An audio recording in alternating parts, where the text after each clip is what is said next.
Assalamualaikum warahmatullahi wabarakatuh. Perkenalkan, kami dari kelompok 4 ingin mempresentasikan hasil kerja kelompok kami yang berjudul Injection. Pertama-tama perkenalkan, nama saya Muhammad Agung Maulana Bagaskara. Perkenalkan, nama saya Muhammad Naufal. Perkenalkan, nama saya Merafi'i. Jadi di sini kami ingin menjelaskan apa itu SQL injection. Di sini saya akan menjelaskan apa itu SQL injection. SQL injection merupakan salah satu risiko aplikasi atau situs web yang paling sering ditemukan. Berdasarkan laporan keamanan aplikasi yang dikeluarkan oleh Varcode, 32% dari aplikasi web paling tidak memiliki satu kerentanan SQL injection. Berdasarkan Open Web Application Security Project atau WASAP, injection juga merupakan ancaman nomor 1 terhadap keamanan aplikasi web. Sebagai tambahan, berdasarkan laporan kerentanan dari komunitas yang diperoleh Badan Siber dan Sandi Negara atau biasa yang disebut BSSN, melalui Voluntary Vulnerability Disclosure Program atau VVDP dari bulan Januari sampai dengan April 2019, 73% dari laporan kerentanan yang diterima merupakan kerentanan SQL injection. Serangan SQL injection atau injeksi SQL merupakan teknik serangan injeksi kode yang memanfaatkan celah keamanan yang terjadi pada layer basis data dari sebuah aplikasi.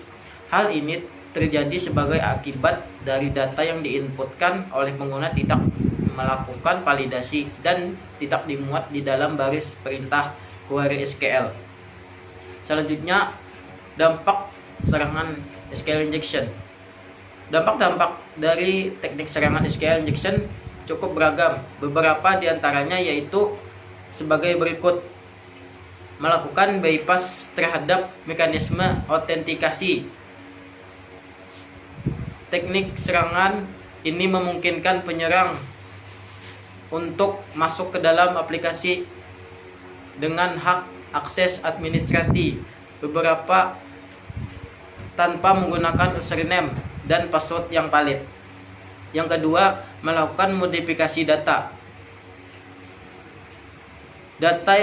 Melalui teknik serangan ini, penyerang juga dapat melakukan perubahan terhadap konten data yang tersimpan di dalam basis data atau memanfaatkan celah keamanan ini untuk memasukkan konten yang berbahaya ke dalam halaman web. Yang ketiga, melakukan kompromise terhadap ketersediaan data dengan melakukan penghapusan data seluruh yang tersimpan di dalam basis data. Teknik serangan ini juga berpotensi terhadap aspek ketersediaan atau availability dari sistem tersebut. 4. Melakukan pencurian informasi. Serangan ini juga dapat dimanfaatkan oleh penyerangan untuk melakukan pencurian informasi sensitif yang tersimpan di dalam baris data. Yang kelima, eksekusi perintah jarak jauh. Melalui teknik serangan ini, penyerang juga dapat melakukan perintah eksekusi melalui database yang memungkinkan penyerang untuk mengambil alih host atau target. 6. Melakukan impersonasi pengguna. Penyerang juga dapat memanfaatkan serangan ini untuk melakukan impersonasi dengan memanfaatkan akun pengguna yang aktif di dalam basis data. Selanjutnya akan dilanjutkan oleh teman saya, yaitu Muhammad Naufal. Baik, Assalamualaikum warahmatullahi wabarakatuh. Saya ingin melanjutkan dari teman saya tadi. Jenis-jenis serangan SQL injection itu secara umum terdapat beberapa jenis serangan SQL injection. Pertama adalah tautologi base type. Untuk jenis serangan ini menginjeksi kode pada satu atau lebih baris perintah SQL dengan kondisi bersyarat sehingga baris perintah tersebut akan selalu dieksekusi secara nilai true. 2. Query ilegal atau query yang secara logik salah. Serangan ini memungkinkan penyerang untuk memperoleh informasi mengenai tipe dan struktur dari back-end basis data dari sebuah aplikasi berbasis web. Yang ketiga, union query. Serangan jenis ini penyerang melakukan eksploitasi terhadap parameter yang rentan untuk mengubah dataset yang dikembalikan dari perintah query yang dijalankan. 4. Figi Bucket Query. Pada serangan jenis ini, penyerang berupaya untuk menginjeksi tambahan perintah query ke dalam perintah query yang asli. Kerentanan terdapat serangan jenis ini umumnya bergantung pada konfigurasi base data yang mengizinkan beberapa perintah query SQL di dalam suatu string tunggal. 5. Stored procedures. Serangan jenis ini penyerang berusaha untuk mengeksekusi stored procedures. Tujuan serangan ini melakukan privilege escalation, melakukan serangan denial of service atau disebut DOS, melakukan eksekusi perintah jarak jauh atau remote command execution. 6. Inference. Pada teknik serangan ini, penyerang melakukan modifikasi terhadap query untuk menyusun kembali ke dalam bentuk aksi yang dieksekusi berdasarkan jawaban atas pertanyaan benar atau salah mengenai nilai data yang tersimpan di dalam database. 7. Alternate encodings. Teknik ini serangan ini dilakukan dengan memodifikasi teks yang diinjeksi dengan tujuan untuk menghindari deteksi oleh mekanisme defensif dari teknik pemrograman dan juga beberapa mekanisme penegahan otomatis terhadap serangan SQL injection. Selanjutnya akan dilanjutkan oleh teman saya, M. Rafi. Di sini saya akan melanjutkan penjelasan dari M. Nopal. Bagaimana cara serangan SQL injection bekerja? Secara umum, untuk melakukan serangan dengan teknik SQL injection umumnya penyerang menjalankan dua tahapan proses, yaitu 1. Tahapan reset. Penyerang umumnya melakukan reset dengan mengirimkan berbagai macam nilai yang tidak diharapkan sebagai argumen input. Kemudian dia mempelajari respon dari aplikasi. Kemudian dia menentukan aplikasi target URL rentan atau tidak terhadap SQL injection. 2. Tahap serangan. Setelah melakukan riset mengenai kerentanan pada aplikasi, maka pada tahapan ini penyerang membuat password tertentu sebagai nilai input dari argumen, sehingga password tersebut akan diinterpretasikan sebagai bagian dari perintah SQL ketimbang hanya data. Kemudian database melakukan eksekusi terhadap perintah yang telah dibuat oleh penyerang.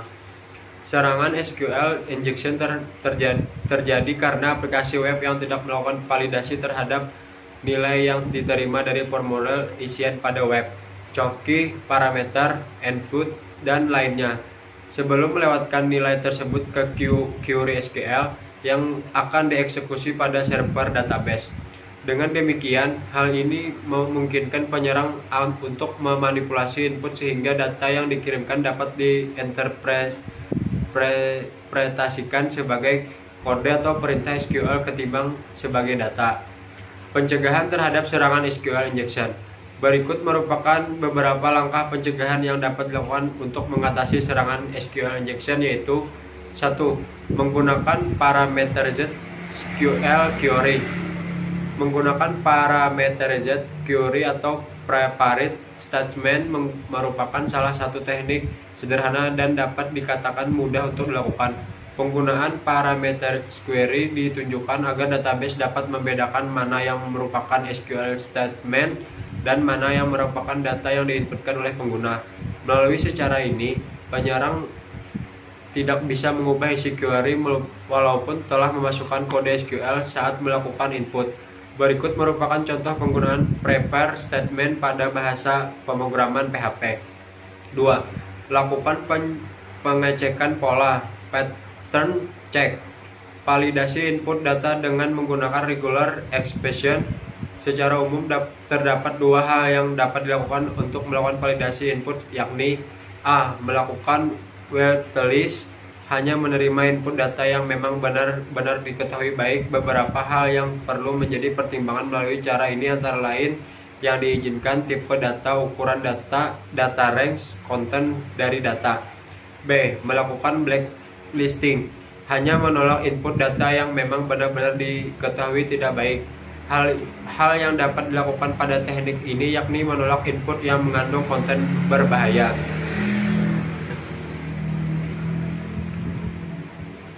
3. Tambahan SKP karakter. Tambahan SKP karakter yang memiliki makna khusus di SQL. Misalkan karakter yang memiliki makna khusus di SQL yakni single quote di dalam parameter dapat diinterpretasikan sebagai 2 single quotes. Maka untuk menghindari kesalahan eksekusi dalam database, ketambahan karakter SKP seperti backslash misal, sehingga karakter single quote akan tetap diartikan sebagai single quote oleh database. 4. Menonaktifkan informasi pesan kesalahan aplikasi error. Salah satu kebiasaan yang kerap kali dilakukan oleh pengembang aplikasi pada saat masa pengembangan adalah mengaktifkan mode debug guna memudahkan pengembangan dalam menemukan kesalahan dalam aplikasi yang dikembangkannya. Namun kerap kali pengembang lupa untuk menonaktifkan mode debug pada saat aplikasi memasuki masa pengguna production, sehingga hal ini kerap kali menjadi keuntungan bagi penyerang dengan teknik SQL injection untuk mengetahui parameter URL mana yang rentan terhadap serangan ini. Sehingga untuk menghindari hal ini cukup nonaktifkan mode debug pada aplikasi untuk mencegah pesan error yang ditampilkan dimanfaatkan oleh pihak penyerang. Selanjutnya akan dilanjutkan oleh saya sendiri, Muhammad Naufal. 5. Amankan database yang digunakan. Beberapa cara yang dapat digunakan untuk mengamankan database yang digunakan antara lain adalah definisikan dengan baik hak akses dari pengguna yang mengakses database serta berikan hak akses terhadap pengguna sesuai dengan hak akses yang diperlukan. Kemudian selanjutnya gunakan teknik enkripsi untuk mengamankan data Anda yang tersimpan di dalam database. Hal ini bertujuan agar ketika data Anda berhasil dicuri oleh penyerang, maka penyerang tidak mendapatkan informasi apapun mengenai data yang tersimpan. Selanjutnya, nonaktifkan akses dari publik untuk mengakses database Anda. Selanjutnya, lakukan penggantian password secara berkala untuk akun yang digunakan untuk mengakses database. Kemudian 6. Lakukan pengujian keamanan aplikasi secara berkala. Hal ini bertujuan agar celah keamanan terkait aplikasi yang digunakan dapat diketahui secara dini. Dengan demikian langkah preventif ataupun perbaikan terhadap celah keamanan tersebut dapat segera dilakukan. 7. Gunakan perangkat keamanan web application firewall. Hal ini bertujuan untuk mendeteksi dan memblok serangan SQL injection berkala sukses pada aplikasi Anda. Sekian itu saja penjelasan tentang SQL injection. Kalau ada salah mohon maaf lahir dan batin. Kami bertiga pamit undur diri. Wassalamualaikum warahmatullahi wabarakatuh.